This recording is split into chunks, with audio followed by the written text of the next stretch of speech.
Integers क्या होते हैं? पहले हम इंटीजर्स के बारे में समझ लेते हैं। All negative 0 1 2 3 4 5 6, all positive, all negative, infinite. जितने भी नेगेटिव और पॉजिटिव नंबर होते हैं एंड जीरो, ये सारे नंबर क्या कहलाते हैं? इंटीजर्स कहलाते हैं। आज हम इंटीजर्स के बारे में पढ़ेंगे। इस चैप्टर में हम इंटीजर्स को एडिशंस करना, सब्ट्रैक्शंस करना, मल्टीप्लिकेशंस करना और उनको डिवाइड करना सीखेंगे। ठीक है, हम एक्सरसाइज 1.1 को फर्स्ट क्वेश्चन हमें बोला है कि फर्स्ट क्वेश्चन का हमारे पास 3 पार्ट, उसमें आपसे पूछा गया है right the pair of integers. ठीक है, फर्स्ट क्वेश्चन आपको बोला गया है कि आपको ऐसे दो इंटीजर्स लिखते हैं जिनका सम कितना होना चाहिए? -7 होना चाहिए। अगर जब आपको सम बोला जाएगा तो आपको बीच में प्लस लिखना है और ऐसे आपको दो इंटीजर्स ढूंढने हैं जिनका सम आपका क्या होना चाहिए? -7 होना चाहिए। तो ऐसे दो इंटीजर्स अगर हम यहाँ पे देखते हैं -3 और -4, ये दो इंटीजर्स हो गए। तो इनको अगर हम सॉल्व करके देखते हैं तो -3 प्लस माइनस माइनस, ठीक है। तो माइनस माइनस क्या होता है? प्लस होता है। 3 + 4 क्या होता है? 7, और बड़ा नंबर 4 इसका साइन आएगा प्लस। तो पहले का आंसर हमारा -3 और -4 ऐसे दो इंटीजर्स है जिनको हम प्लस करेंगे तो हमारा -7 आएगा। ऐसे बहुत सारे इंटीजर्स है जिसको प्लस करके सम करके उनका आंसर -7 हो सकता है। दूसरा हमारा क्वेश्चन है, ऐसे दो इंटीजर्स हमें फाइंड करते हैं जिनका डिफरेंस आपका क्या होना चाहिए? -10 होना चाहिए। ठीक है, तो अगर हम जैसे हमारे दो इंटीजर्स हो गए, एक हो गया हमारा 5 और दूसरा हो गया हमारा 15। ठीक है, तो अगर हम यहाँ पे देखते हैं दोनों ही क्या पॉजिटिव इंटीजर है तो प्लस का साइन लगाने की जरूरत नहीं होती। ठीक है ना, प्लस माइनस माइनस 5, 15 में से 5 माइनस करेंगे आपका आंसर आएगा 10 और बड़ा नंबर 15 इसका साइन आएगा माइनस, तो आंसर आ गया हमारा -10। ठीक है ना। थर्ड क्वेश्चन हमें दे देता है, थर्ड इसका पार्ट है फर्स्ट क्वेश्चन का, हमें दे देता है कि ऐसे दो इंटीजर्स हमें फाइंड करने हैं जिनका सम हमारा क्या होना चाहिए? सम करेंगे तो उनका आंसर 0 होना चाहिए। तो ऐसे इंटीजर बहुत सारे हैं, तो हम कोई भी देख लेते हैं। -2 + 2, -3 + 4, -5 + 5, 6, -6। तो ये जितने भी सारे इंटीजर्स है ना, अगर आप इनको देखोगे तो इनका आंसर क्या आएगा? 0 आएगा। +6 -6, ठीक है, तो आंसर कितना आएगा? 0 आएगा। -5 + 5, आंसर कितना आएगा? 0 आएगा। इनको सम करेंगे तो ऐसे हमारे सारे बहुत सारे इंटीजर है, इनके साथ कोई भी एक आंसर लिख सकते हैं। ठीक है, तो सेकंड क्वेश्चन दे रखा है, उसके भी 3 पार्ट देते हैं।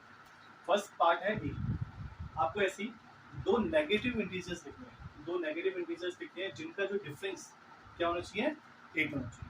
ऐसे दो नेगेटिव इंटीजर ढूंढने हैं जिनका सम कितना होना चाहिए? 8 होना चाहिए। तो ऐसे दो नेगेटिव इंटीजर्स क्या हो सकते हैं? तो हम देखते हैं, अगर हम ये लेते हैं 8 और एक को लेते हैं 16। ठीक है, तो यहाँ पे देखो, जब भी याद रखना, जब भी अगर आप नेगेटिव इंटीजर्स होते हैं यानी दो साइन होते हैं तो आपको ब्रैकेट जरूर लगाना है। ठीक है, पॉजिटिव में अगर नंबर होता है तो पॉजिटिव में प्लस के साइन लगाने की आपको जरूरत नहीं है। तो जैसे हो गया -8 है, ब्रैकेट ऑफ करेंगे तो माइनस माइनस क्या होता है? प्लस होता है। 16 प्लस माइनस माइनस, 16 में से 8 माइनस करेंगे, आंसर क्या आएगा? 8। तो पहले हमारे दो इंटीजर्स ये आ गए। सेकंड आपको पूछा गया ऐसे आपको दो इंटीजर्स ढूंढने, फर्स्ट इंटीजर होना चाहिए नेगेटिव और सेकंड होना चाहिए पॉजिटिव, और दोनों का सम आपका होना चाहिए -5 होना चाहिए। तो ऐसे दो इंटीजर्स कौन से हो सकते हैं? हम यहाँ पे देखते हैं, एक को हम ले लेते हैं -10 और इसको लेते हैं +10। ठीक है, तो माइनस प्लस क्या होता है? माइनस होता है। 10 में से 5 माइनस करेंगे 5 आएगा और बड़ा नंबर क्या है? 10 है, तो इसका साइन होगा माइनस। तो ये दो इंटीजर्स हो गए। ठीक है, सेकंड का सी पार्ट दे देता है, इसमें हमें दो इंटीजर्स फाइंड करने हैं, एक होना चाहिए नेगेटिव, एक होना चाहिए पॉजिटिव, और इन दोनों का डिफरेंस आना चाहिए -9। वैसे दो इंटीजर्स हमें फाइंड करने हैं, तो अगर हम ये लेते हैं, एक को ले लेते हैं -2 और एक को लेते हैं +। तो -2 माइनस माइनस माइनस क्या होता है? प्लस होता है। 2 + 1 3 हो गया और बड़ा नंबर 2 है, इसका साइन होगा। ठीक है, तो इस तरीके से हम ये इंटीजर्स हमने फाइंड कर लिए। ठीक है, अब हमें थर्ड क्वेश्चन दिया हुआ है। थर्ड क्वेश्चन में हमसे पूछा गया, in a quiz competition team A score -40, 10 and 0 score, and team B score 10, 0, -40 in successive round। अब हमें ये बताना है कि दोनों टीमों में से किसने ज़्यादा मार्क्स स्कोर करे। तो हम क्या करेंगे, इन दोनों टीमों के जो स्कोर हैं उनको हम क्या करेंगे? उनका हम सम करते हैं। ठीक है, तो टीम ए को मिले -40 प्लस 10 प्लस c, ठीक है। हम करते हैं 10 प्लस 0 क्या हो गया 10 हो गया, और ये हो गया -40, ठीक है।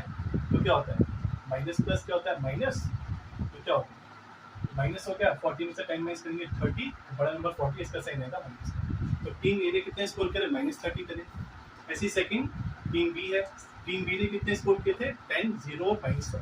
अब इनका हम सम करते हैं 10 प्लस 0 प्लस -40, ठीक है। याद रखना जब भी दो साइन होते हैं तो आपको ब्रैकेट जरूर रखना, ठीक है।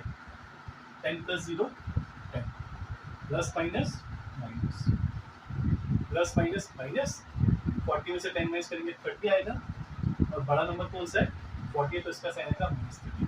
तो टीम बी ने भी कितना स्कोर किया है -30 स्कोर किया है। तो आपसे पूछा गया था किस टीम ने ज्यादा स्कोर किया है, तो हम लिखेंगे बोथ टीम स्कोर सेम, ठीक है। दोनों टीमों में सेम स्कोर किया है। उसके बाद आपसे अगला पार्ट में उसी में पूछा गया है क्या हम जो इंटीजर्स होते हैं उनको किसी भी ऑर्डर में प्लस कर सकते हैं, सम कर सकते हैं। तो हाँ, अभी हमने देखा ना दोनों में इंटीजर सेम थे, -40 10 10 0 0, और हमने इनको दोनों को अलग अलग ऑर्डर में हमने इनका सम किया था। तो हाँ, अगर इंटीजर्स होते हैं हम किसी भी ऑर्डर में उनका क्या सम कर सकते हैं, ठीक है। अब आपसे question number 4, fill in the blanks, ठीक है। जैसे हमारा फर्स्ट क्वेश्चन देखा है -5 प्लस -8 इक्वल्स टू -8, तो यहाँ पे क्या आएगा -8, यहाँ पे भी -8, यहाँ पे भी, तो यहाँ पे क्या आएगा -5, ठीक है। सेकंड क्वेश्चन आपसे पूछा गया है -53, तो ऐसे कौन से इंटीजर से हम प्लस करेंगे सम करेंगे तो -53 आएगा, तो उसका आंसर है 0। अगर 0 को हम किसी भी नंबर से प्लस करते हैं तो हमारा आंसर वही है। सेकंड आपको दिया, थर्ड आपको दिया हुआ है 17 को ऐसे कौन से नंबर से ऐड करेंगे इंटीजर से कि हमारा आंसर 0 आएगा, तो उसका आंसर है हमारा -17, ठीक है। +17 -17 क्या हो जाएगा 0 हो जाएगा। फोर्थ क्वेश्चन है हमारा -13 प्लस ब्रैकेट -12, ठीक है, प्लस अब हमें यहाँ पे ऐसा नंबर ढूंढना है, ठीक है, इक्वल्स टू ये देखा 13 प्लस -12 प्लस -7, तो सिंपल से आते हैं यहाँ पे 13 है, यहाँ पे 13 है, यहाँ पे 12 है, यहाँ पे 12 है माइनस, और वहाँ पे -7 नहीं है, तो यहाँ पे क्या आएगा -7, ठीक है। और फिफ्थ क्वेश्चन आपको दिया रखा है कि -4 प्लस ब्रैकेट में 15 प्लस -3 और इक्वल्स टू है -4 प्लस 15, तो इक्वल्स टू में क्या आएगा -3, ठीक है, ठीक है ना, इजी था ना।